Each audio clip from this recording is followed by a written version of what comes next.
like to introduce Dr. Hanjabam Barun Sharma.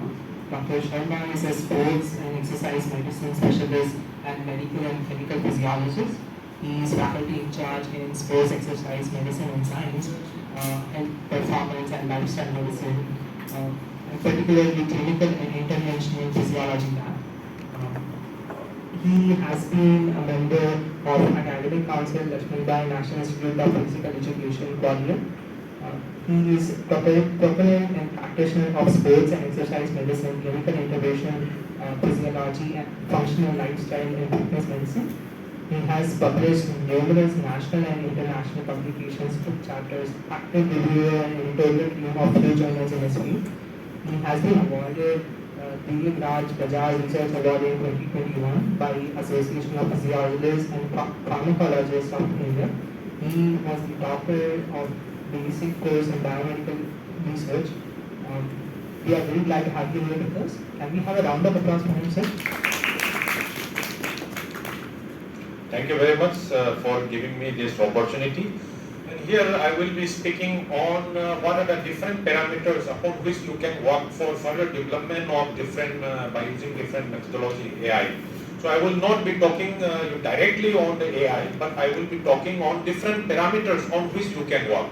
And these parameters are concerning not only with the clinical setup, but especially on the health, fitness, and performance. Because nowadays, what we are facing is the the increasing disease of what is known as the lifestyle disease or non-communicable disease, like for example obesity, diabetes, hypertension, cardiovascular, any kind of abnormalities, or cancer and everything.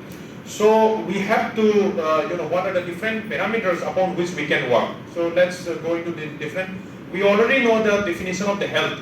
See, health doesn't come only with the treatment of the certain disease or any kind of the problem. Health also is concerning with what is known as the physical and the mental well-being. And that's why we have to focus on improving our fitness and overall health also. And wellness is the concept of the wellness is given for active processes by which we become aware and we make the choice toward living a healthy lifestyle. So that is basically a wellness. And we will be focusing on physical fitness and wellness. And physical fitness, three things are important in physical fitness. The first one is you are able to do whatever you are supposed to do in your daily activity with the adequate vigor and alertness. Number one, you are able to do it. I mean, you should be able to do it. Second is you should be able to enjoy the leisure time pursuit like sports and all other physical activity. And third one is you should be ready to meet all the emergency. That means your physiological system, your all the organ system has to be ready. It should have sufficient capacity in order to meet all the any kind of meet unforeseen any kind of the problem. So physical fitness is very important, and health, wellness, and physical fitness. This is the domain which I will be talking today. So basically, I come from the Department of Sports and Exercise Medicine and Clinical and Interventional Physiology. Here in the sports medicine, what we generally focus not only on the treatment, diagnosis and the treatment, but we focus on what is known as the fitness and performance enhancement. Ultimately, we are seeking to improve the physiological sense. That means we want to make not only the healthy, but goes into the supra healthy portion. That means we want to increase the performance. So we are tackling not only the clinical part, that is the disease, diagnosis, treatment, rehabilitation, everything, but we also focus on increasing the performance. Whatever you are having, we want to increase their performance. So this is basically the sports and exercise medicine, and these are all the sports and exercise medicine. Not only we treat the clinical part, that is clinical subject, knowledge of the clinical subject is important, but also the science part, sports science, exercise science, human performance science, everything. So this collaboration of these two things is very important, and this comes under what is sports and exercise medicine. So I will be talking a little bit about how to track the performance, how to increase the performance, how to monitor the fitness, as well as how to tackle, how to apply the concept of this into treatment and rehabilitation. So what we face the challenge in the field of the sports, in the field of the athlete, in the field of the performance is the training has to be monitored, because if you give a sub-training, that is sub-threshold training, then what will happen? Performance will not improve. But if you give lots of overtraining, then what will happen? Injury and illness will happen. So you want to have a balance. That means you want to give an adequate training, exercise training, sports training, so that performance is increases, but injury and illness has to be reduced. So that's why monitoring of different physiological parameters is very important. Because everything, if you give overtraining, then there are lots of medical problems. I will not go into the detail. Like for example, this is something known as red S, female athlete triad, and overtraining syndrome. Because earlier what we used to give in the olden days about sports training is, if performance decreases, then you have to increase the training. This concept is not applicable scientifically, because if you give lots of training, then performance will decrease. So performance decrease can happen because of the increased excessive training. So that's why you have to identify there are lots of medical problems. So I will not go into the detail, but the thing is, we want to give what is known as the overreaching, the phase of the training overreaching, because if you give under training, then performance will not be there. If you give overtraining, then abnormal physiological adaptation or maladaptation will occur, which will result into different type of the musculoskeletal injury, many kind of the cardiovascular problem. All these things can happen. So that's why we have to decide what is the zone of training. And this all zone of the training can be decided by monitoring different physical fitness parameters. Because the external and internal load has to be given to the body. Then only adaptation can occur. And for the proper adaptation, you have to give sufficient time to the body. Then only sufficient rest and recovery allow the body to adapt to this internal and external load. Then only performance adaptation can occur. But if you give excessive loading, then what will happen? Injury will happen, pathological abnormality will happen, physiological abnormality will happen. Then the patient may die also. Like for example, in gym training, you must have seen after the coronavirus, many of the report has come where suddenly collapse is there in the gym treadmill. So why the relationship is being modified by the moderator, and these moderator are the physical fitness. So if you improve your physical fitness, if you improve your positive adaptation, then what will happen? You will be able to resist, or you will be able to will not, this external and internal load will not have much negative effect on the body. That's why this modifier is very important. And this modifier, in order to see the modifier, we have to track all the things so that performance enhancement is there with minimization of the injury and illness. But it has to be dose-free. That means abnormal, any kind of the without any external pharmacological drugs or medicine or something like that, which are banned. So without using that thing, you have to improve your performance. That means you have to improve your level of the physiology. So that performance enhancement is there, but injury and illness should not be there. So this is the game, this is the ultimate aim of sports medicine. So that's why you have to see all the parameters. These are the different parameters, these are the different physiological parameters which we can monitor, and based upon this parameter we can create an algorithm so that we can just find out by inputting all the parameters whether a particular person is in the optimal fitness level or not. Because that is important, because if you give an external loading, then that external loading should not exceed the capacity of the body to resist. So there are different type of the physical fitness component. Physical fitness means cardiorespiratory endurance. That means your cardiovascular, that means your heart and respiratory system should be able to supply the oxygen which is required for performance of exercise for a longer time. Like for example, marathon running or all this running, these are cardiovascular endurance. Body composition, our aim is reduction of fat but increase of lean muscle mass. That means skeletal muscle mass you want, but you don't want body fat. So a balance has to be there. That is known as body composition. Muscular strength. Your muscle, muscular strength. Your muscular strength is nothing but a force, peak force generated by the muscle. So by using a dynamometer, we can measure the peak force. Muscular endurance. That means the capacity of the muscle to perform that activity for a longer time. It may be by generating the peak force or some peak force. There is some maximal endurance. That is capacity to contraction, to continue contraction for a longer time. That is known as muscular endurance. And flexibility is basically, flexibility means range of motion. Where your joint is there, then you should be able to move throughout the range of motion. Like for example, elbow, you should be able to move it. If some restriction is there, then it will be problem. So these are the different things which we can basically measure. And if we go into the sports side, then agility you have to measure by using different biomechanical tools, and coordination of the different, muscular system. Then balance, you should be able to balance your body in a 3-dimensional space. Then power is nothing but work divided by time. That is the capacity to produce force as fast as possible, force into velocity. Then reaction time, though your body should be able to react to any kind of stimulus as soon as possible, and you should be able to respond to it. And speed. So all these things is important. Your balance is important, your reaction time is important, your agility and power, all these things is important. So all these are the parameters, these are the all parameters which we have to consider in order to improve the performance. So one by one we will take, it will not be, because in this limited time I cannot talk all these things, so I will be talking only 2-3 components out of this, all the thing. So let's talk about the cardiovascular endurance.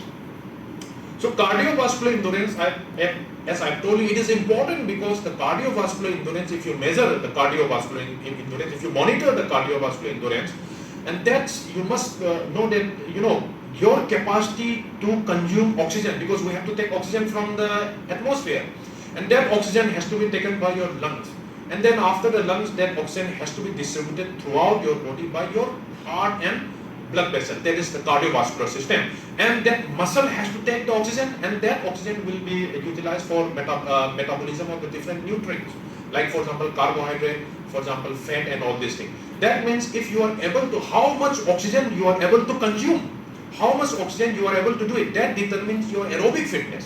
Aerobic means related with oxygen. So we can measure how much oxygen a particular person is consuming during the exercise by using a gas analyzer.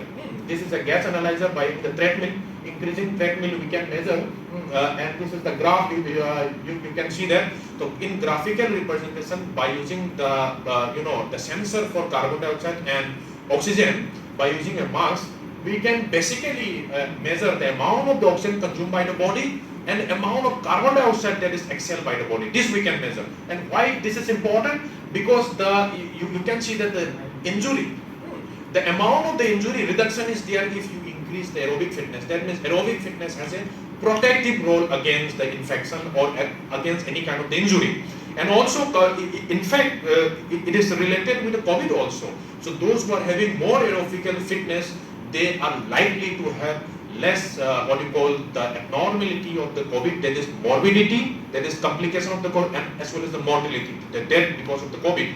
So cardiovascular system, this aerobic fitness or aerobic endurance is extremely important, not only for the player, but also for any kind of the injury prevention, for any kind of the illness. This thing is important.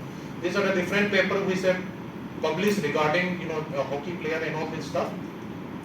So what is important in the cardiovascular endurance, what we are basically measuring is the oxygen consumed. Like for example in this graph you can see that this is the workload. If we increase the workload, say suppose in the treadmill running, if you increase the workload of the treadmill, then with time then your oxygen consumption will increase and it will reach a plateau phase. Plateau phase is the one where your limit has reached for consumption of oxygen. So this is known as VO2 max. So VO2 max is the maximum amount of oxygen which your body is able to consume. So if a particular person is having more VO2 max, that means he or she is aerobically more fit. So we are basically measuring this VO2 max. As well as you can measure the blood lactate also. There are certain biochemical parameters which also increase with time, with exercise intensity. And you can see that this graph is basically, the slope of graph is changing here. So this basically is known as lactate threshold, where suddenly increase. So by measuring all this point, you can basically find out the aerobic fitness of a particular person, how much aerobically fit a particular person is.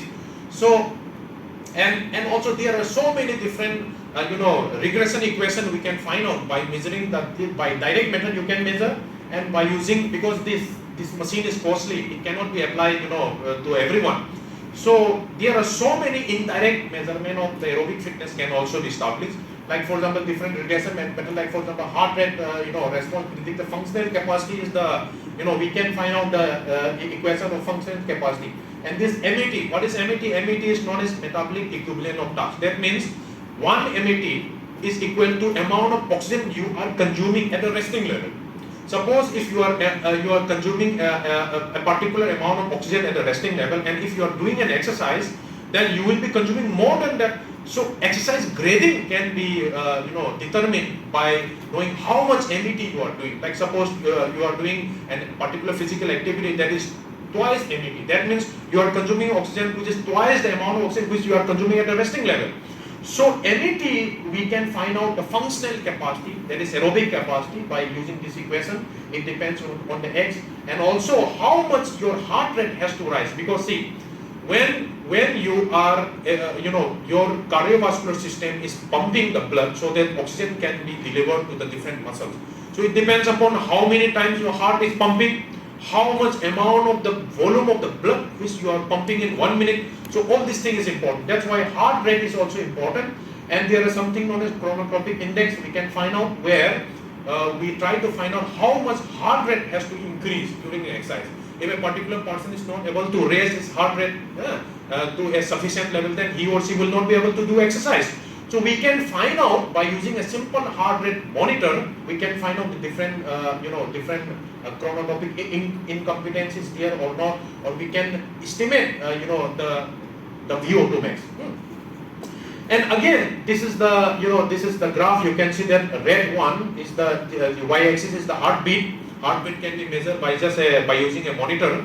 Heart rate monitor, this is the time, and during the exercise there is recovery. You can see that red line is for the post training, after in an athlete, after the training. And you can see that in the training, before the exercise, the heart rate is lower in the athlete. That means there is known as athlete bradycardia. So by measuring the resting heart rate, we can find out that a particular person is aerobically fit or not. Those who are fit, they will have a lesser heart rate. That is it is known as bradycardia. If the heart rate is less than 60 beats per minute, we call it bradycardia. If it is more than 100, we call it tachycardia. So resting bradycardia will be there. That's why athlete will have a lesser heart rate. And athlete will also recover fast. You can see the recovery. See this, this heart after the exercise, also blue line, the heart rate is higher. But in athlete or in those who are after training, the heart rate recovery is there. So just by using a simple heart rate monitor, we can find out whether a particular person is fit or not. And these are important parameters which you can fit in different type of algorithm which we can use later on. And the same, this is the heart rate monitor which the person is giving, the heart rate monitor, where heart rate can be we can find out the heart rate. And this heart rate we can use actually to quantify the exercise. How much exercise which a particular person is doing, whether he is doing severe exercise, whether he is doing mild exercise, whether he is doing moderate exercise, we can do by using a different heart rate. Suppose we can find out the maximum heart rate. If the maximum heart rate, by different equation, we can find out the different maximum heart rate, and how much percentage of maximum heart rate the particular person is achieving. Depending on that, we can classify the particular exercise grading. Suppose if the person is doing exercise and if his heart rate is less than 57% of maximum, then we can say that it is a very light exercise. If it is more than equal to more than 57 but less than 64, we can say that it is a light exercise. Equal to more than 64 but less than 75, we can say that moderate exercise. So in this way, by just examining the heart rate, we can quantify the exercise grade. Why this is important? Because the more exercise you do, the more amount of the load will be there on the heart. And if a particular person has an abnormality of the heart, then exercise prescription, exercise, when you prescribe, when you advise the exercise, then you can say that only mild and moderate exercise should be done. So all this thing, quantification can be done by just measuring the heart rate. And how we do measure the heart rate? We can measure the heart rate by measuring the electrical activity of the heart. This is also known as the EEG. There is ECG, electrocardiogram. And these are the different arrangement of the electron which we can apply on the surface.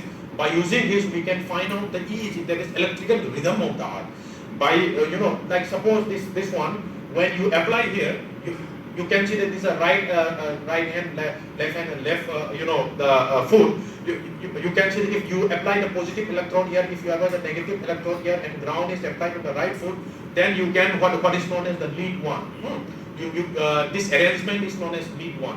So lead means if it consists of two different arrangement. In this way, if you arrange it and if you measure the electrical potential, then that type of arrangement is known as lead 1 and lead 2, lead 3. In this way, we can find out different type of arrangement. So depending upon where your electrode arrangement is there, you can record the electrical potential of the heart. That means the heart, when the heart is beating because of the electrical event which is happening in the heart. That is known as action potential. The action potential is the potential which is generated in the differential of the heart.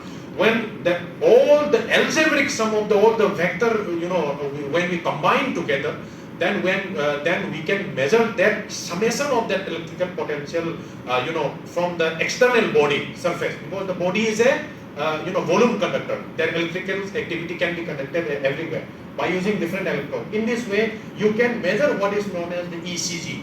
So this is the Enthobian triangle which we use in the circuit, in different electrical circuit, and by just different arrangement, when we are assuming that the heart is here and this is the equilateral triangle, and these are the different arrangement like right arm, left arm and left foot.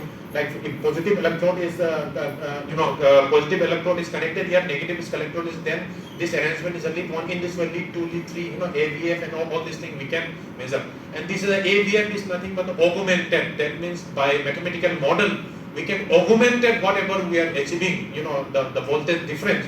Then that is known as AVF. So or we can apply the lead on the surface of the heart, that is surface of the chest. Like for example V1, V2, all these things. By using this, we can measure different electrical potential of the heart. Why this is important? Because you can suppose this is the standard limb 1. In this way, we can find out the different electrical activity of the heart.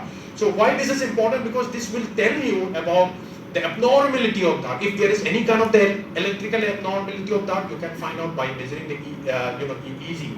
And also, since different electrodes are arranged in a different position, we can somehow find out the electrical activity of a particular surface of the heart. That means by looking at the ECG, we can tell that where the abnormality is located. Like suppose if the abnormality is located on the anterior surface or the inferior surface, we can find out. Why this is important? Because the heart also gets supplied by the coronary artery. That is, arterial supply of the heart is there. If some blockade is there in artery, then what will happen? Heart attack will happen. The patient may die.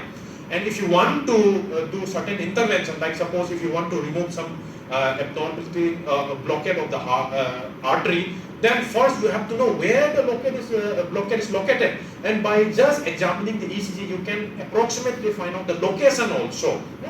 And these are the different parameters. I will not go into the detail. And those who want to work in this field, then further discussion can be done later on. So in this same way, during the exercise also we can find out the ECG, electrical activity of the heart. And why this is important in the exercise? Because see, this is suppose this is a diagrammatically representation of the heart surface, and suppose some abnormality is there in this heart surface. This is the wall of the heart, that is the outer wall, this is the inner wall, and this is the reduced zone. It is the place where blood supply is reduced. This we call in technical language ischemia. So ischemia may be here or ischemia may be throughout the wall. When the ischemia is throughout the wall, then we call it transmural ischemia.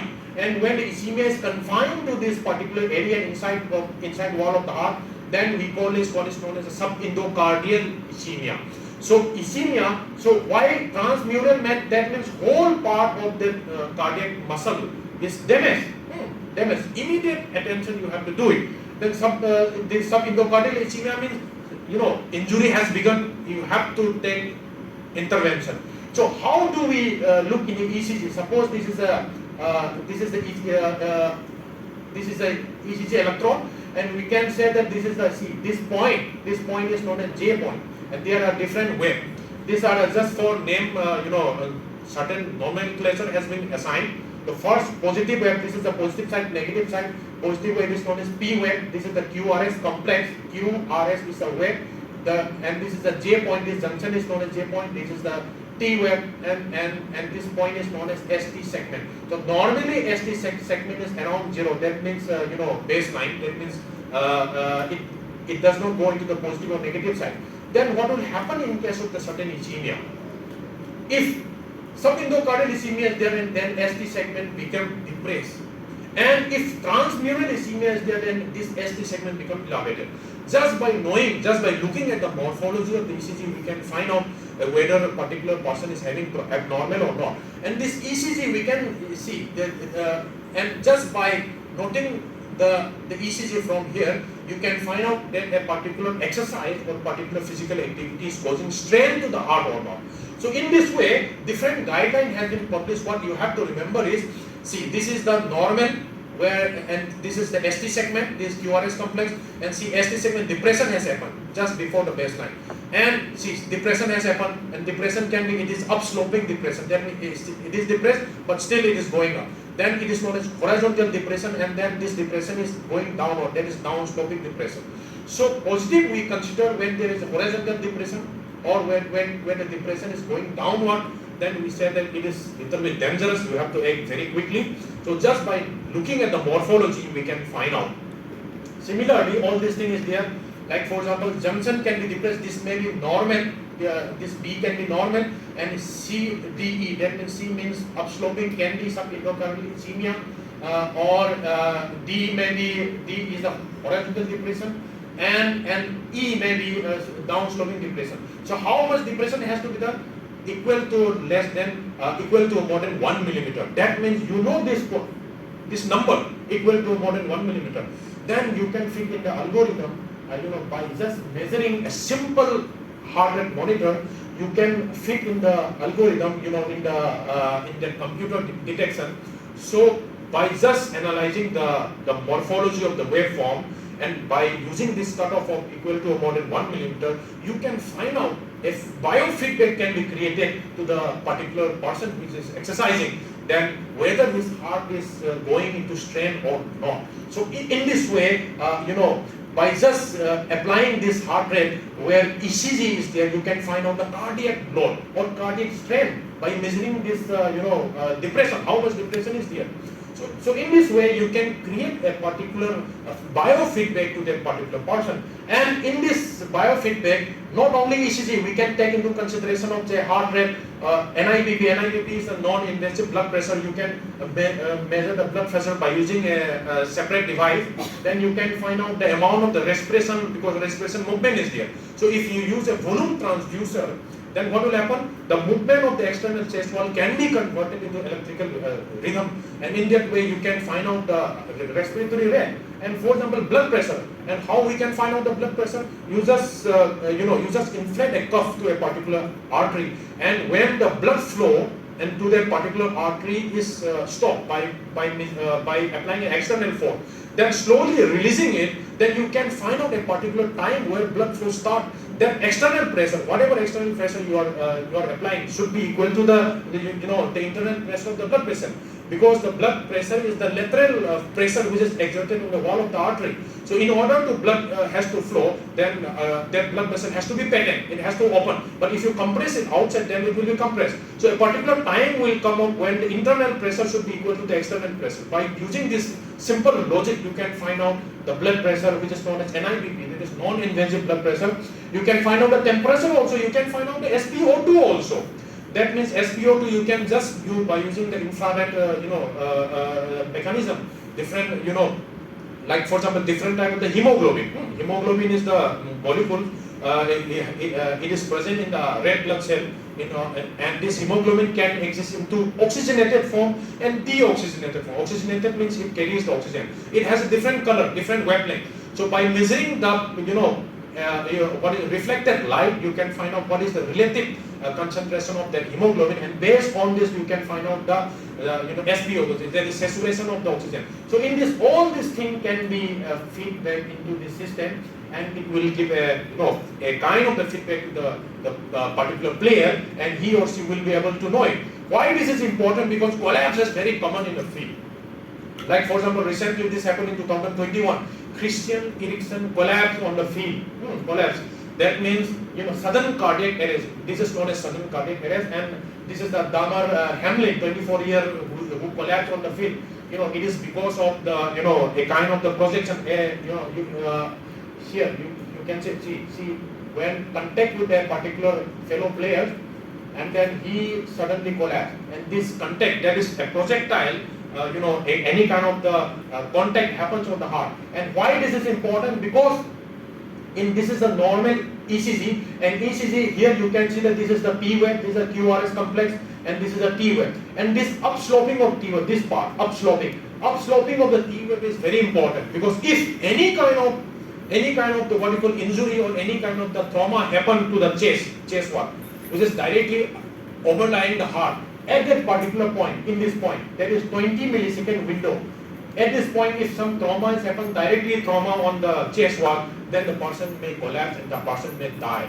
So that's why knowing ECG is very important. And why and by knowing the ECG, if some this thing, then see this regular ECG is converted into this thing abnormal rhythm. This haphazard jig pattern is known as ventricular fibrillation. That means your heart is beating like that normally. When the heart beats, then what will happen? From the vein, the blood comes to the heart. Then the heart pumps. Then this blood will go to the where? To the that deoxygenated blood go to the lungs. And from the lungs, by oxygen combines, oxygenated blood is coming to the heart again. And then left side of the heart, which is known as left ventricle, when it pumps, then it will give out all the arterial blood which is required by your body. Suppose the heart does not pump, it flickers like this, then what will happen? Your cardiac output will not be there, that will not be sufficient. And if the cardiac output or cardiac amount of the blood which is ejected from the blood decreases, then what will happen? Your brain will not receive sufficient oxygen.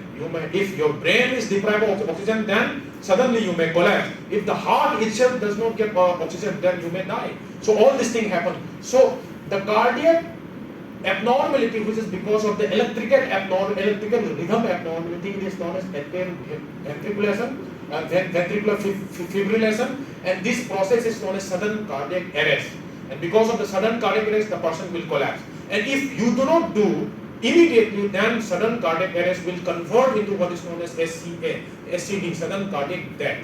So sudden cardiac death, that's why we have to do CPR. Why we do CPR? We are compressing it, because by compressing it, you are squeezing the heart. So because the heart is not able to pump properly, so by squeezing it, you are somehow doing the function of the heart, and by from that blood will be reaching to your brain, and survival can happen. Or you can do mouth to mouth, because our exhalation, it contains carbon dioxide, but it also contains sufficient amount of oxygen, and that small amount of oxygen is sufficient to keep that particular person alive. So mouth to mouth breathing, and one is the most important thing is to correct the electrical abnormality of the heart. The flickering movement, it has to be corrected, and this is done by applying a particular shock, and this process is known as defibrillation, and we apply by using the automatic defibrillation. So you can make an algorithm where by just applying the ECG, you can detect the abnormality in ECG, and as soon as abnormality is detected, you can deliver a shock. So this process, this algorithm has been used in different things, which are known as implantable cardiovascular defibrillator, where that particular defibrillator is implanted in the heart, and if any kind of collapse happens during the sport, then this will detect the abnormality and suddenly will fire by itself. So in this way, we can save life. And different, different artificial pumping device has been created. But just by pumping, you can deliver the amount of the blood to the brain and the other part. So this is basically application of the physiological knowledge into biomedical technique for life saving. And similarly, collapse can happen in the field also. Suppose you are running and suddenly collapse happen. So apart from the heart abnormality, there are different, different physiological parameter you have to take into consideration. Like for example, you have to take into consideration the temperature, rectal temperature. You have to, if the rectal temperature is more than 41 degrees centigrade, then you can say that a particular part 40 degrees centigrade. Then you can see that a particular person you have to bring to the hospital as soon as possible, because severity is high. If less than 40 degrees centigrade, then it is non-severe. Then systolic blood pressure, like I've already told you, blood pressure can be measured non-invasively. If it is more than 100, no problem. If it is less than 100 millimeter of mercury, then it will. Heart rate you can measure. If it is less than 100 beat, not so much problem. More than 100. So in this way, and also you can incorporate certain biochemical parameter, like for example blood sugar and all these things. So by using the dry chemistry, by using the simple 1 drop of the blood, you can measure all these things, and all these things can be given, by making a particular system. All this parameter can be fit into the algorithm, and then ultimately the output will be whether a particular collapsed player is in a severe condition or not. You can easily design. In fact, sodium concentration balance, sodium measurement is very important, because why death happen in the endurance player, the marathon player. It is not because of the dehydration. Our human body, Homo sapiens, has evolved in the plains of savanna, where we have different physiological mechanism in order to combat the dehydration. So dehydration may not be severe enough to cause death. What is causing death is known as hyperhydration. So if you drink lots of water, then what will happen? Your sodium level will decrease. That is known as hyponatremia. Natremia means sodium, hypo means decreased sodium. So sodium decrease because of the excessive drinking of the plain water during the exercise is the cause of the death. So that's why you have to understand these are the different graphs. I will not go into the detail. What you have to understand is, in order to prevent the collapse, ECG, not only ECG, but other parameters like for example sodium level, temperature level, all these things is important, and this may be the life saving. And again, another one is we can use further analysis of the ECG signal. So this is the ECG signal. Same thing, this is the P wave, QRS complex, T wave, and ECG, and this is the one heartbeat. One heartbeat causes this one, and you can further analyze this signal into various type of the other signal. Like for example, you can see that if you measure the point between R and R interval, and you will find that the R and R interval, they are not fixed. That means, see, 973 millisecond is there, 100 millisecond is there. The distance between R and R is not fixed. That means you can find out by using mathematical processing, you can find out what are the different variability which is happening between the RR. This process is known as heart rate variability, where we measure the variability into this process, and this is our filter setting and all those things where ECG is required. So signal processing is there, the peak detection, we apply the algorithm to find out the peak peak detection, and then RR time series you can find out, and from the RR time series, by using different mathematical model, you can find out the time domain parameter. That means in the time how much variability is there by using the different mathematical process. Like for example, standard deviation you can find out between this R and R, standard deviation. So that is known as time domain parameter. And then you can do frequency analysis also by using say FFT, fast Fourier transformation. You can do the frequency analysis, and you can find out how higher frequency, lower frequency, what is the frequency which is lying here in this. Or you can find out by using the non-linear mathematical model. You can plot different point here, these are different plot, and then further analysis of this ECG can be done. So I will just give you an example why this analysis is important, why variability is important. See, the variability between the heart, why the heart has to see when the rhythm, the change in the rhythm, that is the variability. Why this variability is required? This variability is required in order to make a particular what we call the perfusion. Perfusion is the blood supply to the important organ. You have to maintain the blood supply to the important organ. So in order to maintain the blood supply, your blood pressure has to be relatively within a particular range. And in order to maintain that range, your heart has to, depending upon the requirement, the rhythm can be a little bit increased or a little bit decreased. That means the more you have the variability, the more fit you are aerobically, we can say that. So rhythm, that is within a particular physiological limit, if you have more variability, then you can say that your heart is more working properly.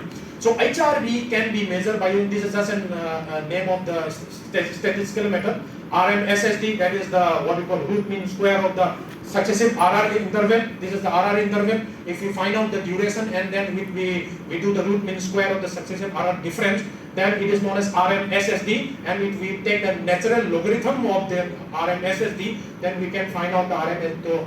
That this is the natural logarithm of the RMSSD, and this tells you about the variability of the R. The more RMSSD, the more will be your variability. So you can see that. Just see this diagram where this is the baseline 1 week, this is the overload, this is the taper. If you give lots of work, lots of physical activity, then what will happen? Your RMSSD will decrease.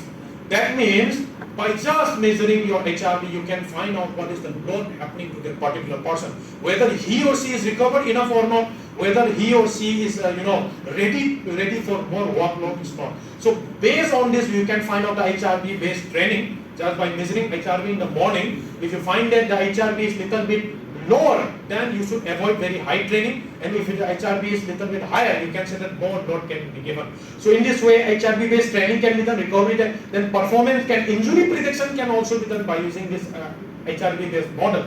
And this is the SD1 is also one. This is the point care derivative, is a standard deviation of perpendicular line of the density. These are different, by using different mathematical model, we can define out the different parameter. Here you can see that this is just a, just a graph. You can see that x-axis is the VO2 max. What is VO2 max? Aerobic fitness. The more the VO2 max person is having, the more he or she will be aerobically fit. Remember that. Then y-axis, in the y-axis there are two graphs. One is, you can see the red line. It is the RMSSD. You can see that there is a positive correlation between the RMSSD. That means the more aerobically fit a particular person, the more will be his RMSSD. That means the RMS, by just measuring that HRV, heart rate variability, you can find out what is the fitness level. And also SD1 is also another parameter of the HRV, and by measuring that, you can find out whether a particular person is fit or not. Similarly, you can also find out different, by using different exercise protocol. Like for example, 6-minute walk test is a simple protocol which we basically use in case of the diseased person. How much distance he or she is able to walk in 6 minutes? You and I, we can walk like anything because we are normal. But for a person who is having, say, a heart problem or respiratory problem, he or she will not be able to walk in 6 minutes. So how much distance you are walking in 6 minutes is known as 6-minute walk distance. And this was very famous during the COVID time. Just by measuring how many distance you are walking, you can find out the severity of the disease. So HRV is known as, this is the 6-minute walk test you can measure, and the VO2 max, and see, you can see that this is the y-axis and x-axis. You can see that here, y-axis is the 6-minute walk distance or VO2 max, and x-axis is the HbA1c. See, what is HbA1c? HbA1c is a particular parameter, biochemical parameter, which we use in case of diabetic patient. Suppose a diabetic patient is there, then his blood sugar will be high. That blood sugar can be incorporated non-enzymatically to the different protein, like for example hemoglobin. So if more blood glucose is there, then it will be incorporated in the hemoglobin, and finding out how much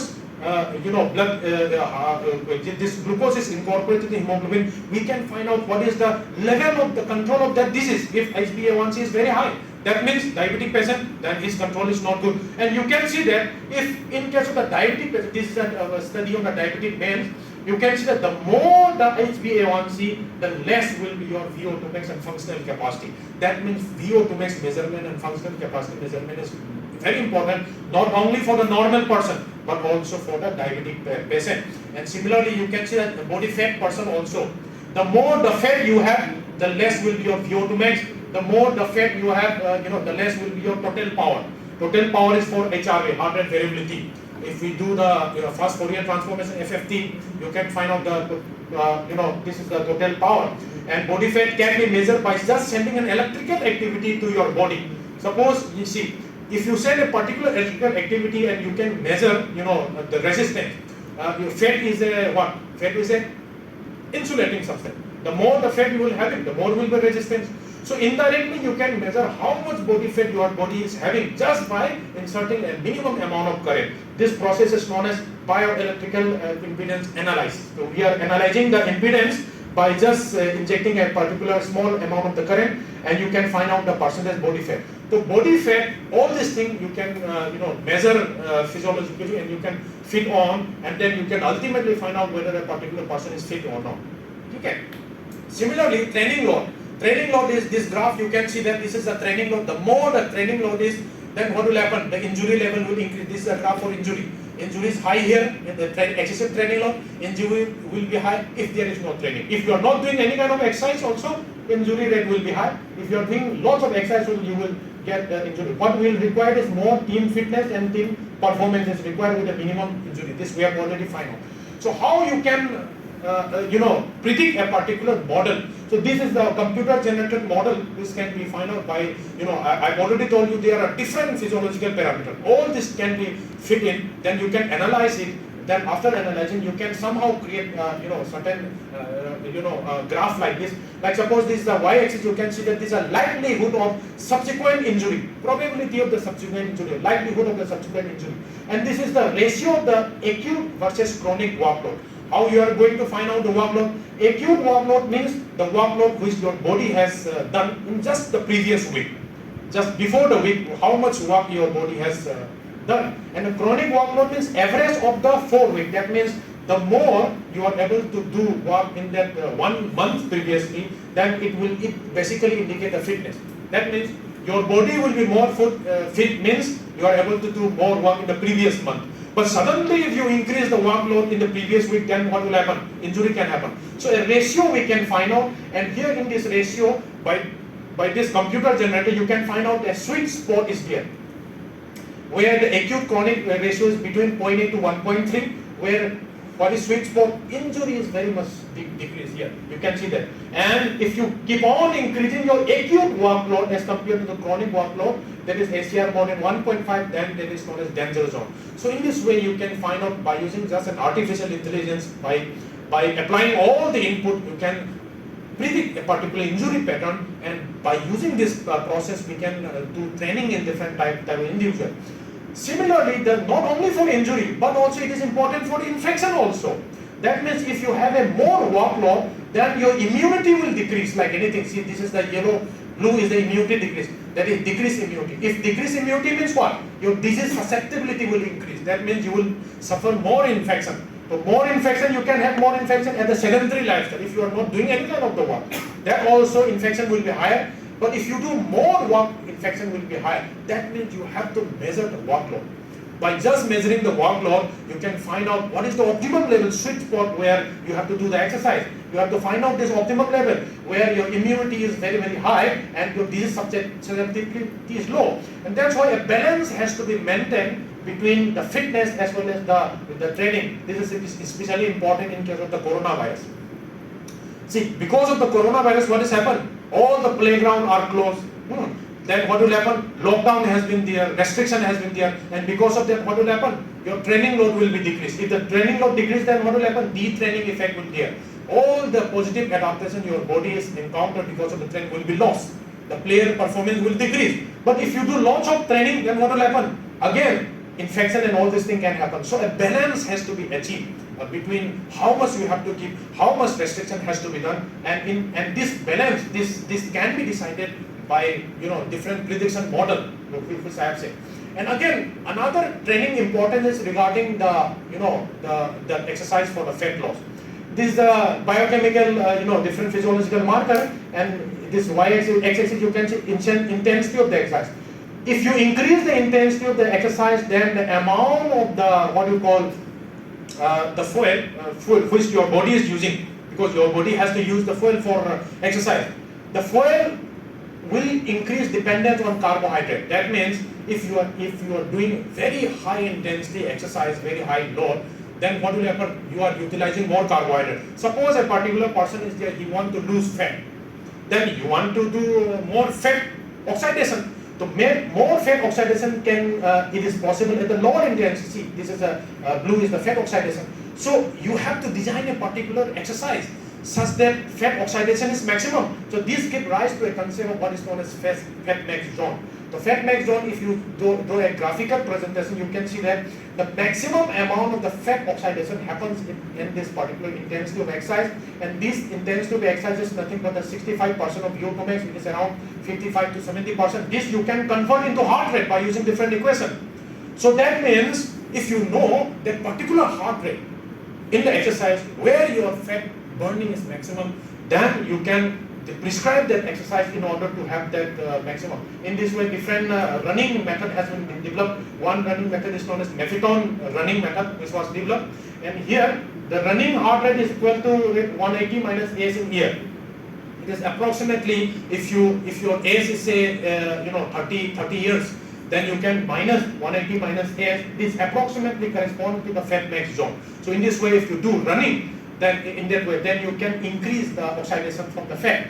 Similarly, another important point which one has to understand is the measuring of the amount of the glucose which is present in your blood.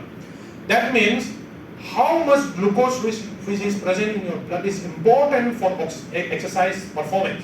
If just like any kind of the physiological parameter, this blood glucose is also maintained within a particular narrow range. How much glucose you are having in a normal person? 1 chammach. 1 teaspoon sugar is your blood. There is 4 से 5 gram है आपके blood में. Only 4 to 5, approximately 4 to 5 gram of glucose is present in your body. How I find out this one? A human body is approximately consists of 5 liter of blood. And normal कितना होता है? What is a normal blood sugar level? 100 milligram per deciliter. So you can multiply, you can find out that approximately 4 to 5 gram of sugar is present in your blood. इतना ही present होता है. That means if you take lots of sugar, lots of carbohydrate, then what will happen? Your blood has to maintain around 5 gram. Where will the carbohydrate will go? It will go to the different muscles and all this thing. That's why in case of the diabetes, if you have less muscle, that means you have less reservoir for that glucose. That means the glucose cannot go here and there. The blood glucose will increase, and that's why in case of the diabetic resistant exercise, which build up the muscle is very important. So how you have to know is, see, this, just an example, you can see that this is the blood sugar of that particular exercising individual. You can see that if you give glucose during the exercise, then you can see that the blood sugar is maintained. But if you don't give anything, the blood sugar will decrease. If the blood sugar decreases, then what will happen? This is the rating of perceived exertion. Rating of perceived exertion means how much fatigue a particular person is having.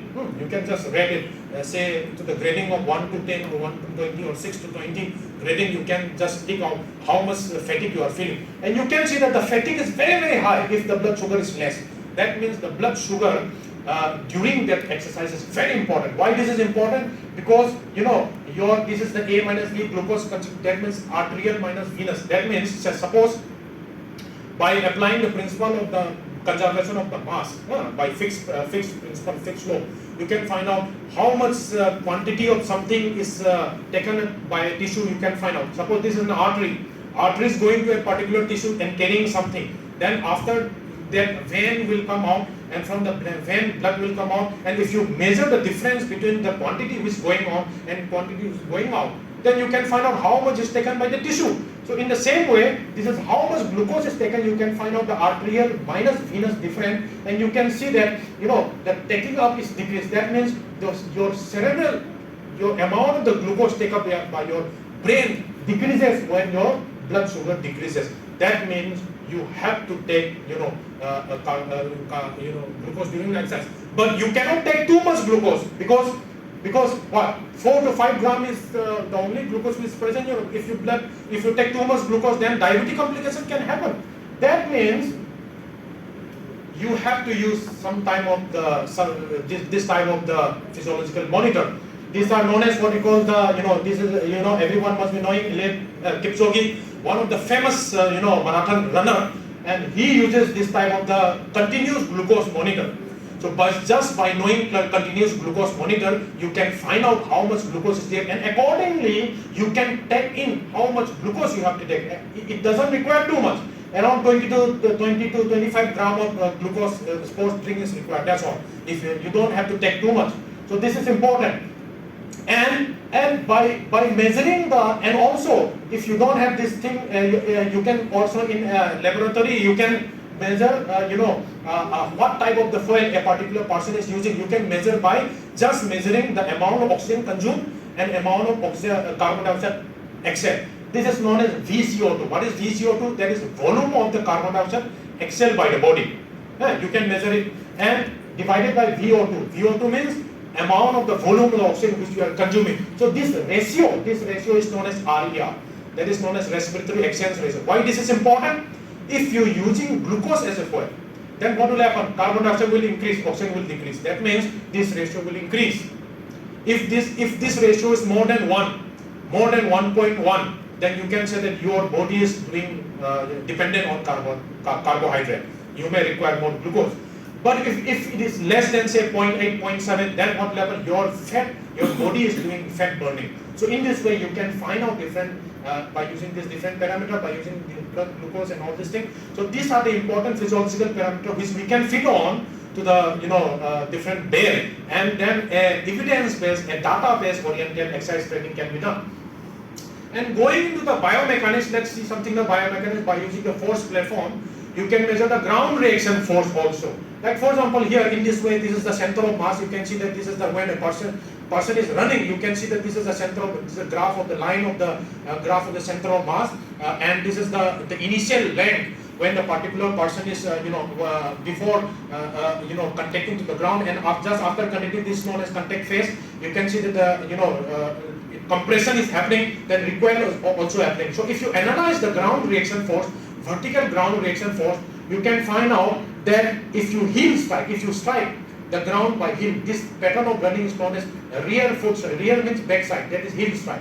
So heel strike running, you can see that you have a peak is there. That is known as impact loading, and then this is the peak ground reaction force. And you can find out the different parameters depending upon it. Like for example, you can find out what is known as the left stiffness. Left stiffness is a ratio of the peak ground reaction force divided by change in length. There is initial length divided by length minimum. You can find out the change. So in this way, you can find out the different parameters by using the different biomechanical thing. Why this is important? Because there are different running pattern also. Like here, this is a traditional running pattern where your heel is striking first, and here in this pattern your mid-foot is striking. Here, mid-foot is striking. He is striking first by the heel, and he is striking he is contacting the ground by the mid-foot. So in the mid-foot you can see that there is no impact peak. Impact peak is absent. And also you can see that the slope or the LR. What is LR? LR is a loading rate. This slope is very, very high in case of the heel strike as compared to the forefoot strike. That means if your body, if your muscular system, if your skeletal system, if your tendinous system is not able to absorb that much of force, then what an injury can happen. And that's why injury pattern can be detected by just analyzing biomechanical distinct force platform analysis. You can see that a particular person, if a rear foot strike is there, then more foot injury can happen in case of the non-rear foot strike. Then knee injury, if suppose knee pain is there, then if you do a rear foot strike, this type of the running pattern, then you can have more injury. If you have a low back pain is there, then you can have more injury. So in this way, you can find out what type of the running is sufficient or suitable for a particular player who is having different type of injury. So in this way, you can find out, and also you can find out the what you call the metabolic equivalent. That is how much energy is using. The energy is relatively same. Because how much energy is utilized by your running is also important. It's also determinant for performance. Because if you are able to perform more by using less energy, that is more mechanical efficiency. If efficiency is there, then it will be good for you. But they are relatively same in mechanical efficiency. But running pattern, injury pattern is different. That's why this information is important. Going ahead into more into the gait analysis, this is the gait cycle. We can find out by using different, not only the force platform. You can find out by using a different camera, three-dimensional structure, and also EMG can also fit into this thing. And these are the basic pattern for the gait, and this is the gait cycle. This is basically the gait cycle. Gait cycle start with your heel striking, then it will complete here, and then this is a stand phase, this is a swing phase. So in this way you can find out, and you can see that the different muscle activation of the different muscle you can find out. That means which phase Your, for example, gluteus maximus is your muscle here at your hip, posterior surface of the hip, gluteus medius, quadriceps, hamstring. These are all muscle activation you can find out by using suitable EMG. By using EMG, and it can be collaborated with a different this pattern, and in that way you can find out what is the abnormality present. If any kind of the derangement for the normal is there, you can retrain that particular person. So this is by using the EMG, you can find out what are the different force platform, different force exerted, which is there on the different muscle. Like for example, gluteus maximus, they can be subjected to a force up to 2.8 times of your body weight. 2.8 times your body weight.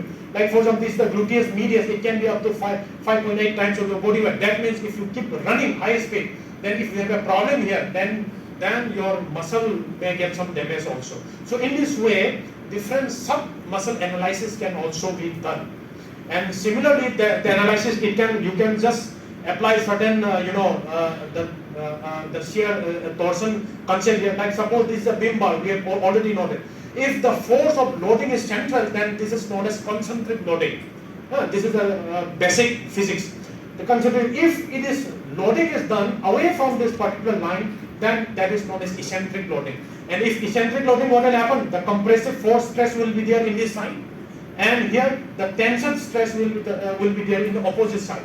That is, compression will be there in this side and tension will be there. Let's apply this to the human body. So by applying this concept of the eccentric and concentric loading on the applied human body, if a particular person is landing, suppose if he is landing on the lateral side of the foot, this is the foot, this is the lower limb, and this bone is known as tibia, this is the fibula, this is the feet, and if he is landing on the lateral side, then what will happen?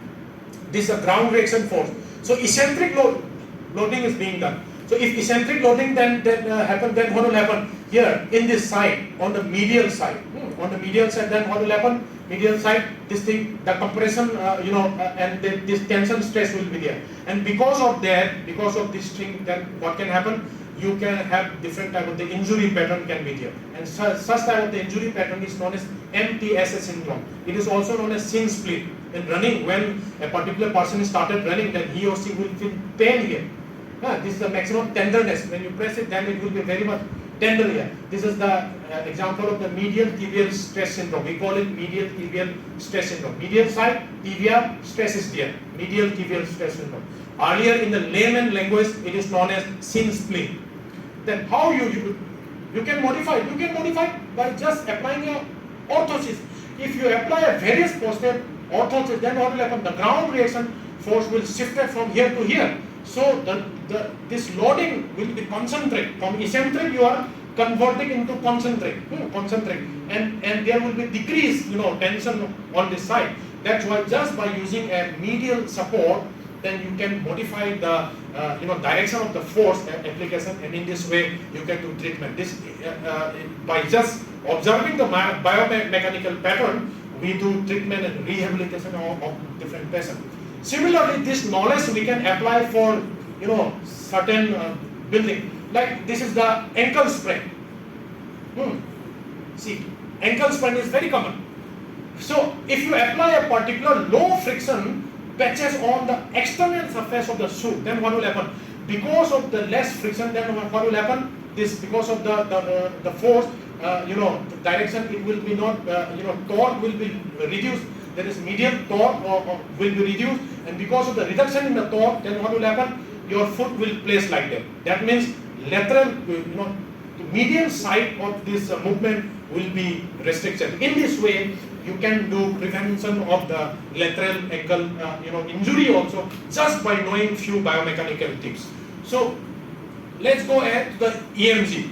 Now this is a force transducer. We can measure the EMG by using electrode.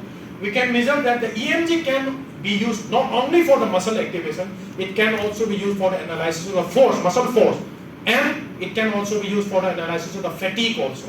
Like suppose this is the row EMG pattern, and if you do the analysis of the row EMG, like for example RMS, root mean square, and also if you do the first Fourier transformation of this thing, you can find out what is the median frequency, what is the peak power frequency.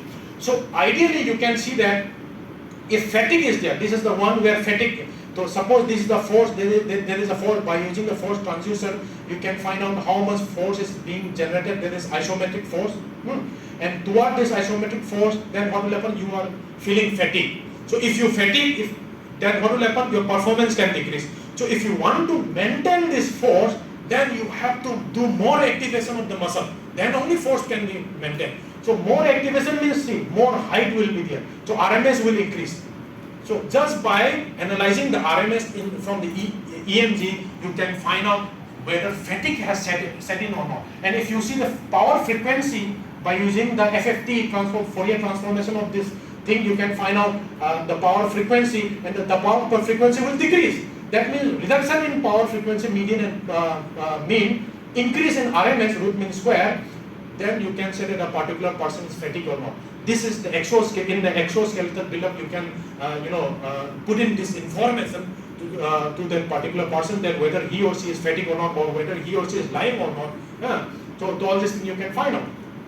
And why this is important? This is also important for selecting a particular muscle. Suppose in this muscle, see, this is the calf muscle. Calf muscle consists of 3 muscles. 2 main muscle is there. That is known as soleus muscle and gastrocnemius muscle. And if you want to target a particular muscle, then you have to use EMG, because if you use EMG and EMG activation is there in that particular muscle, then you can do exercise of that muscle. This is known as soleus pump. If you do like that, then you are selectively targeting your soleus muscle. You are not targeting the gastrocnemius muscle. Why soleus muscle is important? Because soleus muscle is why important is because soleus muscle has a fantastic capacity to resist fatigue. That means you are able to do. She is seeing the EMG biofeedback, and then marks is there which will analyze the amount of the oxygen consumed. And in this way, if you do like this, then you will be able to do exercise for a longer time. Just by sitting, by doing soleus pump, you can do longer time, because we generally spend 7 to 8 hours per day of sedentary lifestyle. So if you do such type of the activity, then what will happen? Lots of soleus consists of only 1% of body fat, but it is a fatigue resistant. That means if you do exercise of the simple soleus muscle, just by standing muscle, just by sitting, then all this, that glucose will be reduced, insulin will be reduced, oxygen consumption will increase. That means you can fight diabetes, you can fight obesity, you can increase the oxidation of the fat just by doing simple exercise. So this is which was published in important journal. The journal is not mentioned here. So that means so by just using the EMG based training, you can do it. Similarly, EMG based training can be used for the gym training and all these things. Like suppose here you can see that is known as butt wing. Butt wing has happened because of the tightness of this hamstring muscle. This thing is there. This tightness of the hamstring muscle, or it's say mobility is not there. That is dorsiflexion ankle. If the angle is not able to decrease, then what will happen? This thing will happen, and it may predict, it may cause injury. So by analyzing the video, by biomechanical analyzing, you can correct different type of the exercise modification can be done. Like suppose if you see, this is the barbell exercise. If your knee is going ahead of your toe, then you can see that more stress, more load is on the knee. How much can be allowed? Up to 15 to 20 centimeters in front of the toe you can allow. Why this is important? If you are suffering from a knee injury, suppose if you are suffering from a knee injury, then if you cannot do such type of exercise, what will happen? More load will be there. But you can modify it by using this exercise. Say if you do such type of exercise, then what will happen?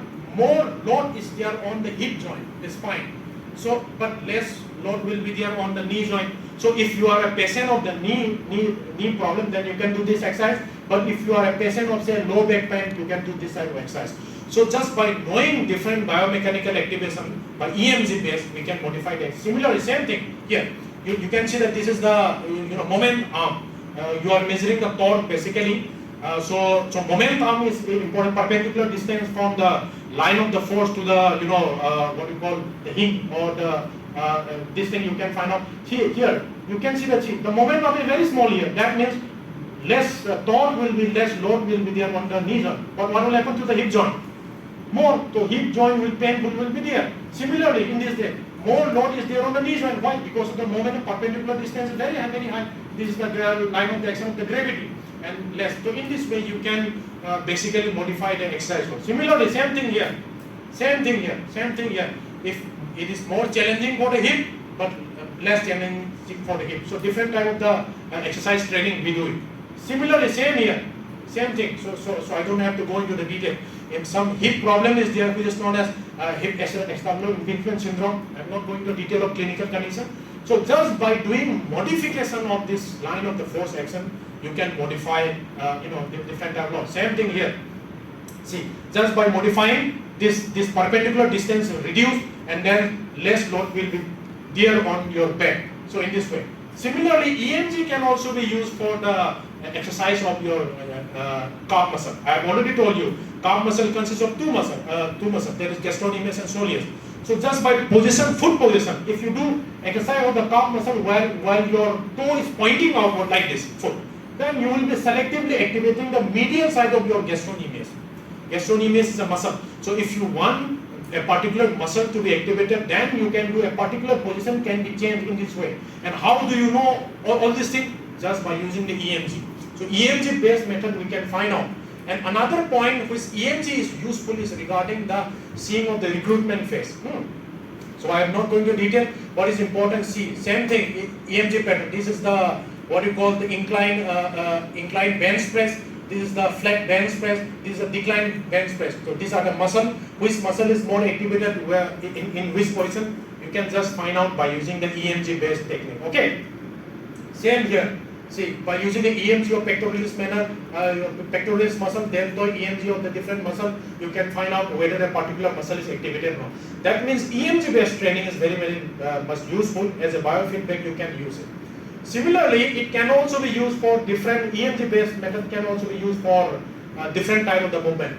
Two basic type of the movement one has to understand. When you are contracting, when your muscle is shortening, then such type of contraction is known as concentric contraction. When you're lengthening, when you're doing contraction but your muscle is lengthening, such type of contraction is known as eccentric contraction. Why this is important? Because if you draw a graph of force and velocity, the force and velocity, then different arrangement is there in case of the concentric, in case of the eccentric. This is the eccentric part and this is the concentric part. So you can see that in the eccentric part, you can see this is a force. The more the force, directly proportional, more force, more velocity. That means more force can be produced if you do quick movement in case of the eccentric, lengthening part. But in case of the concentric part, that means it is inversely proportional. More force, less velocity. That means if you want to lift a particular heavy weight, then you will be able to lift it at a very slow, very fast. You cannot lift that heavy load. So in this way, this analyzing is important. Why this is important? Let's see in this graph. This is an important modification in the training regimen. See, weight is there, weight is going down. Going down. And extension of the knee is done by this muscle. This muscle is known as quadricep muscle. When the quadricep muscle contracts, the angle between this joint that is nearly 180 degree increases. So extension is being done by quadricep muscle. But when the load is decreased, then what will happen? Because of the gravity, load will come down and lengthening of this quadricep muscle will happen. That means decreasing, it is eccentric contraction of the quadricep is happening here. Load decreases, eccentric contraction of the quadricep, load is going up, concentric contraction of the quadricep. But if you see the EMG pattern, this is the concentric contraction part, this is the eccentric contraction part. This is the EMG, raw EMG, surface EMG. See, surface EMG, you see that why surface EMG is decreasing here. In the eccentric part, surface EMG is decreasing. Why it is decreasing? Because this is based upon this force-velocity relationship. This force-velocity relationship you can study here. So these are the different force pattern of different, you can see that. See, when you are shifting from concentric to eccentric part, concentric to eccentric when you are shifting, but you are maintaining the same load. By maintaining the same load, then what will happen? Your surface EMG activation will decrease. See, if you increase the load, then only, then muscle activation will also increase. But same load is there. You are not increasing the load. That means your activation has to decrease. This graph has to change. That's why from green to here. And if you want to increase the activation, then what? You have to increase the load. Otherwise, so if you are using this type of training, then you are not adequately training your quadriceps. Why? Because activation is decreases, and activation means what? The recruitment of the muscle fiber. That recruitment is important for muscle hypertrophy. So how you can tackle this problem? Just increase the load by 1.5 in eccentric part. So eccentric part, if you increase the load by using a machine that is variable load, then what will happen? You can increase 30% activation pattern, and you can still stay in this graph. So this is the importance of the EMG based training in what you call the designing of this concept has been applied, and this new machine has come up. So all this thing is important. Why I am talking of so much of this thing, so much of muscle activation, all this thing? Because you will lose the muscle mass. This is called sarcopenia. After 30 years of age, after 30 to 40 years of age, your muscle mass will decrease at the rate of 0.8 to 1% per year.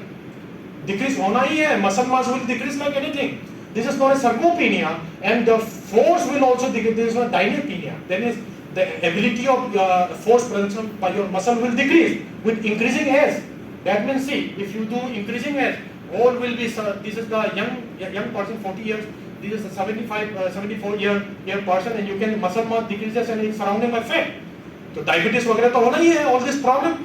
And क्या करना चाहिए? You have to keep on doing exercise so that muscle is maintained. That's why I have already told you. And this concept is known as muscle centric medicine. इसको muscle centric medicine कहते हैं. इसको कैसे नापोगे? How? Just by using a grip strength, hand grip strength, vertical jump strength. So by using different dynamometer, you can measure this thing. Okay, I am not going to the detail. And EMG biofeedback training is also important in case of the tremor treatment. Tremor. See, this is she is suffering from essential tremor. Essential tremor are the part of the tremor when you want to do something, then involuntary movement can happen. And if involuntary movement happen, then you will not be able to do it. Just by applying few physical methods, like for example gyroscope. The principle of the gyroscope, it will always stay upward. So if you apply the gyroscope technique, then what will happen? Then tremor can be dampened. So it can be because of you can find out by using an EMG method, by using the amplitude, phase, characteristic, frequency, morphology or kinematics of the tremor, that thing you can analyze it, and based upon that you can either do EMG based method or other like gyroscope method, globe, or even you can stimulate electrically certain area of the brain. This is known as functional electrical stimulation.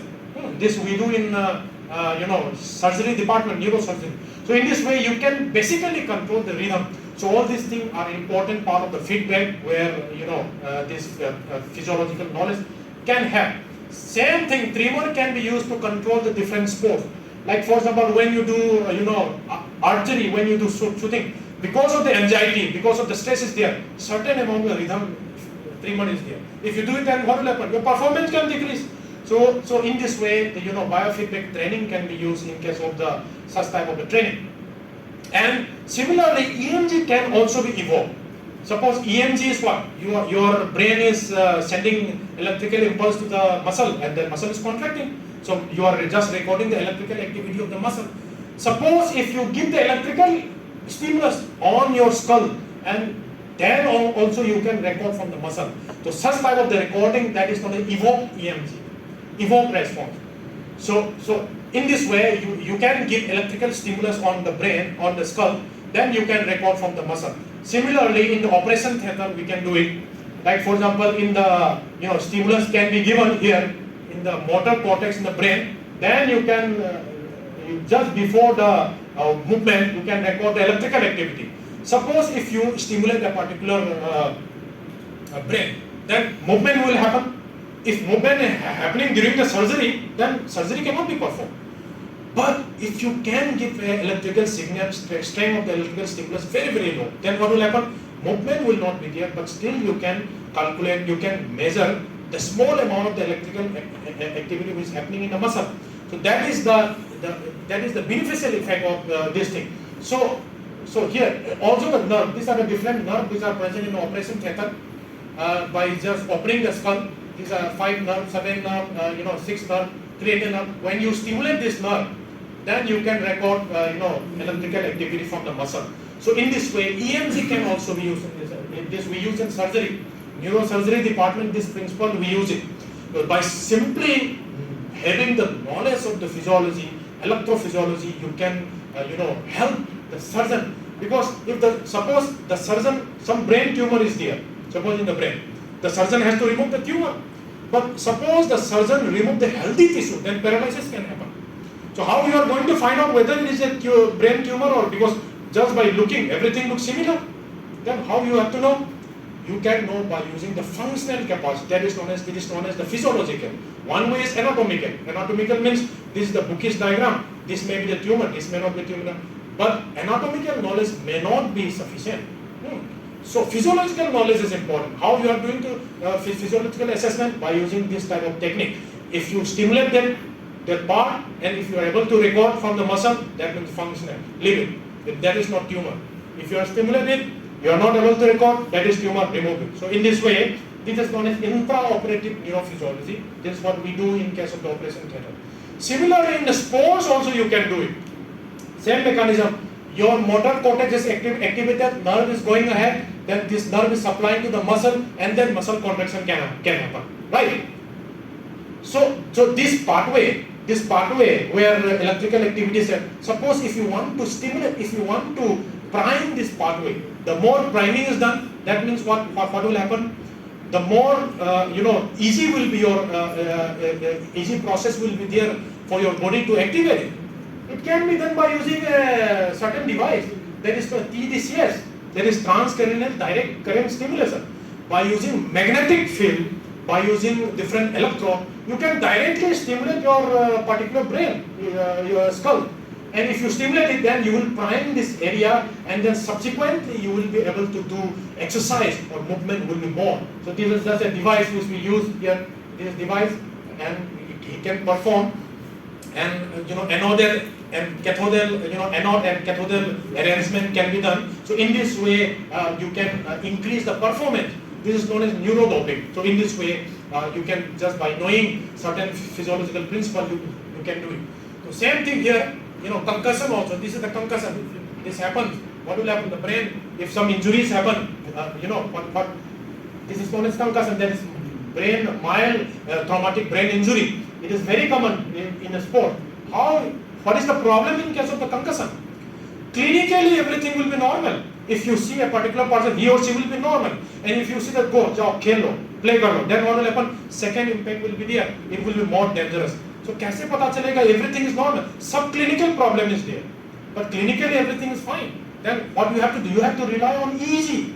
You have to rely on electrophysiology. You have to rely on biochemistry, neurobiochemistry. Like suppose in this graph, you can see that this graph is the Na, that is N-acetyl aspartate. This is the chemical, neurochemical, and you can say this is a control person has to have, and this is the concussed person. See, it can take at least 30 days to reach to the control person. That means you will be having clinically normal. सब कुछ normal रहेगा, but biochemically, neurochemistry problem will be there. Neurophysiological problem will be there. So you can measure by using a different EEG, electrical activity from the skull, that is encephalogram. You can compare with the baseline, that before the injury you will have some recording, then after the injury you can compare. So how much abnormality is coming, you can also do by this best method. And different red flag are there. This is known as SCAT5. SCAT5 is the when concussion happen, then if there is neck pain, double vision is there. If there is increasing headache, then you have to quickly transport to the hospital, because it is a sign of the red flag. There is some abnormality is there. So all these things can be fitted in the different as a biofeedback way, and then you can database data oriented guideline can be made in order to guide the particular person from injury to return to sports. So this thing is important. So this was shortly. I have to rush like anything, and I know there are certain medical terms are also there. So my aim was to give you a wide range of information on different physiological, electrophysiological and different physiological parameters which can be used in order to make different prediction models, different algorithm for fitness as well as for players, for the return to play, after injury return to play, for rehabilitation purpose, and also for certain type of the disease person, like for example tumor treatment and all this thing. So thank you very much. The aim should be what? Physical activity and exercise should be done in such a way that positive physiological adaptation should be there. And this positive, how you will know? By measuring different, monitoring different stuff. So by monitoring that, this has to be within the physiological adaptation, then only performance, fitness and health will be improved. Otherwise injury and illness can happen. So this is the end of the slide. See this, just see this. They both are of same age. She is the famous always competitor, female bodybuilder. So it depends upon the choice. What is your choice? Whether whether you want to spend your life like this, or whether you want to spend actively, by using all the modern equipment, data-driven training process.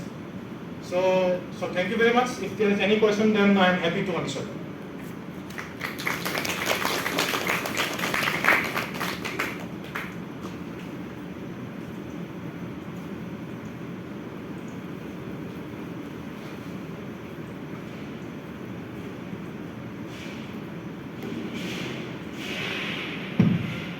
Any question, participant? Thank you, Dr. Barun, for such a wonderful talk. I just have one question or one. So you were talking about this monitoring lot of parameters during optimal training, right? So what should be the time window of this parameters we should look at it? Like if you are to do in a real time when they are doing the task, we want to modify their challenge level or something, can we do it, or it's pre and post kind of? Yeah, that's right. It depends upon different parameters. Like for example, HRV. Let's just take an example of heart rate variability. So heart rate variability can be done before exercise, during the exercise, after exercise also. So most now the practice is just that certain small watch like heart rate monitor bell is there. You record the heart rate variability before the exercise in the early morning. Then you know a particular value, that whether a particular exercise is recovered or not. Based upon that, you can give the exercise training. In this way, you can also do it. And like certain heart rate monitor, like for example, heart rate recovery. Heart rate recovery is a parameter which you do after the exercise. So after giving the exercise, you can measure the heart rate recovery, how fast the particular heart rate is recovered, and based on that, you can tell a particular person is fit or not. Easy is during the task also you can do it, before the task also you can do it. But what basically clinical is done is you just record easy baseline. Before going to the play, some injury happened, pause, you compare it. So it depends upon the different pipeline. It can be during the exercise, it can be before exercise also, it can be after exercise also. Thank you. Please.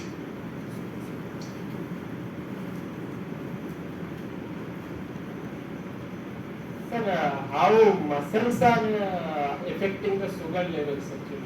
Yeah. See, let me tell you. See, sugar level, muscles, there is a receptor. Sugar cannot go directly into the muscle. There is a receptor known as GLUT4, G-L-U-T, GLUT4 receptor. Now this GLUT4 receptor is just like a channel. Some channel is there, then glucose has to go inside. So it's a channel. Normally what is happening is in the muscle, the GLUT4 is present. And this GLUT4 is activated by the insulin. Suppose if you have eaten something, some food or something, then your blood sugar will rise. This rise in blood sugar will causes a certain hormone known as insulin will rise. This insulin will causes the GLUT4 expression on the surface of the muscle.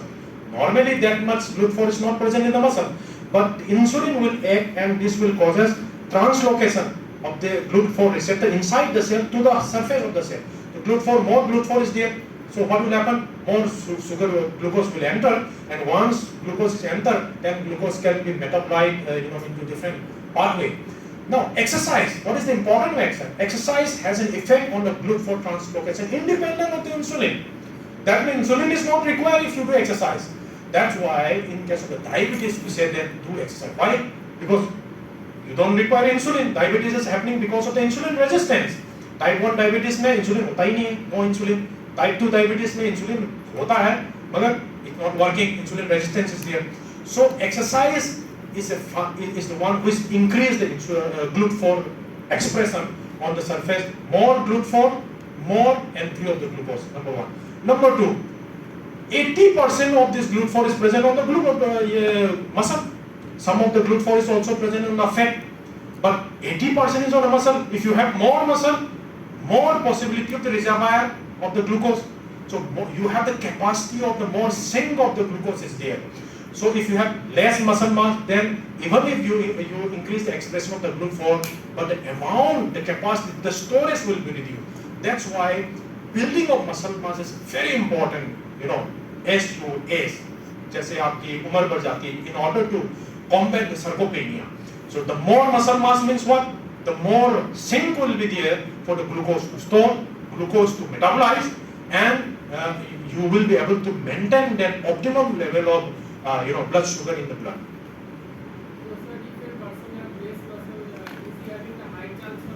Yeah, that's right. Less muscle, yes, that's right. Less muscle mass means many things. Muscle also help in muscle is not only for the locomotion, body movement. Not only, it also have coordination.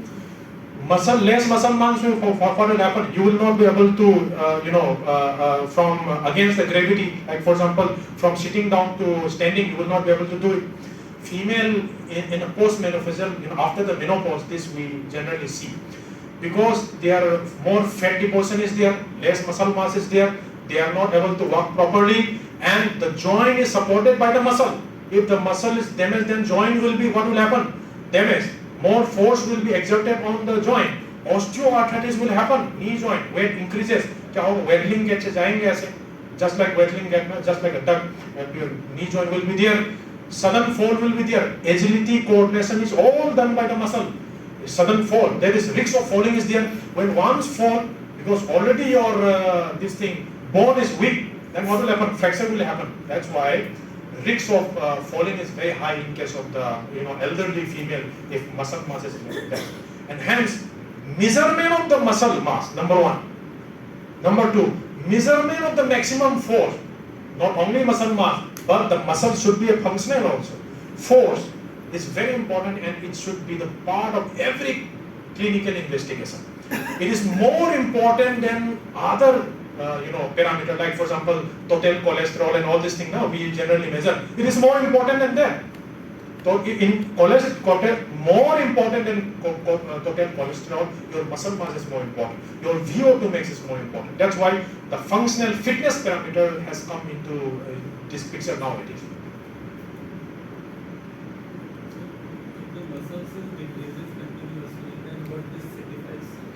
See, muscle decreases significantly, it signifies sarcopenia. Sarco means muscle, penia means decrease. So sarcopenia. So more important, it will reduce like anything, because see, if once you become aging, after some time, your all genetic material and all these things will decrease. There are lots of inflammation which is happening in your body. That is known as inflammaging.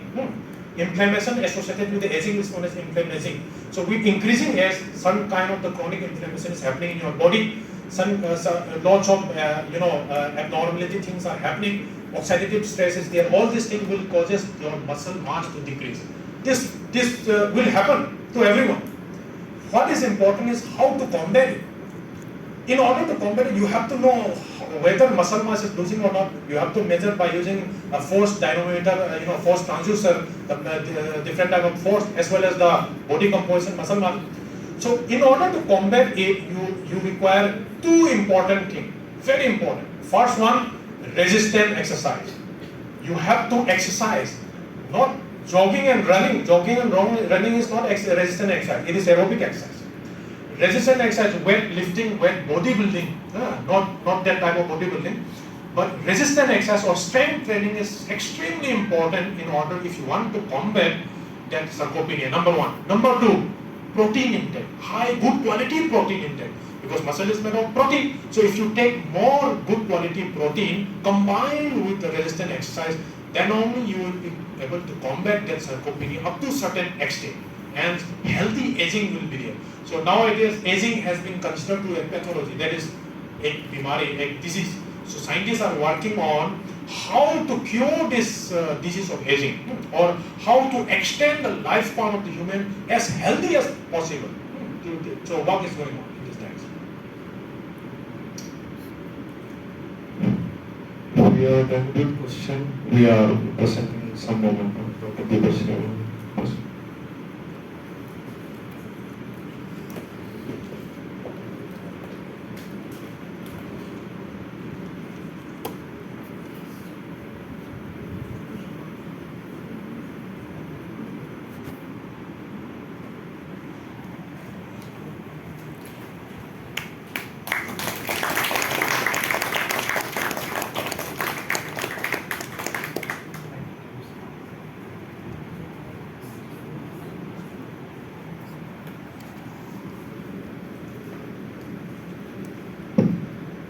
Thank you, Dr. Barun, for such a wonderful talk. Participants were really interested, and I think they have got the gist of medical science as well. How important exercise is, how important healthy life.